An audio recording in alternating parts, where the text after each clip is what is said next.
Hello and welcome to this virtual tour of one of the oldest watermills in the country, with a history dating back over 1,000 years, Winchester City Mill.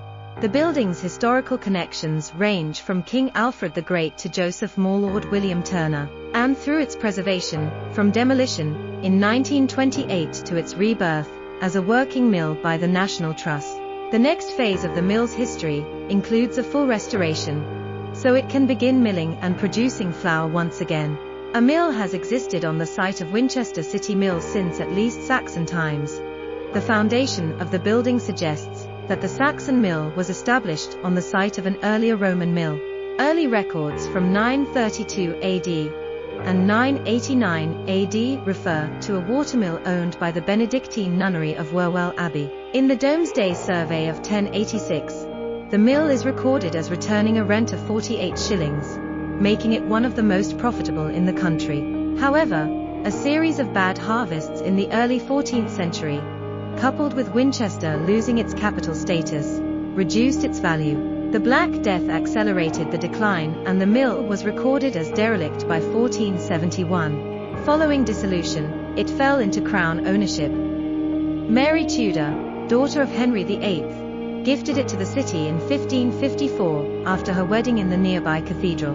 In 1743, a new tenant named James Cook began rebuilding and extending the medieval mill. This is the building you see today. The central section with its fine gable was completed first, the eastern section added later. Many structural timbers date back to the 14th and 15th centuries, suggesting much of the structure of the earlier building was retained. Joseph Mallord William Turner sketched the mill in 1795, when visiting the area, as a young student of the Royal Academy. His image is the earliest known depiction of the building. In 1820, John Benham bought the mill and adjoining land. It remained in his family for over 100 years, operating profitably as a corn mill. By the 1880s though, roller milling had largely replaced stone grinding, and milling ceased in the early 1900s. Following its use as a laundry during the First World War, the mill was offered for sale in 1928. It was saved from demolition by a group of local benefactors, who presented it to the National Trust. In 1931, part of the building was leased to the Youth Hostels Association. The mill became the first youth hostel for the London region of the association, establishing a chain of hostels along the Pilgrim's Way from Winchester to Canterbury. The hostel remained until 2004. Little thought was given to milling flour again, until the 1980s. Over the following decade, a new water wheel, gearing and millstones were acquired thanks to donations from the Science Museum, among others.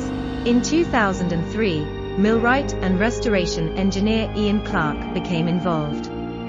He worked through the winter to bring the equipment up to the standard required for milling. The first milling demonstration open to the public took place in March 2004 after a gap in commercial production of around 90 years.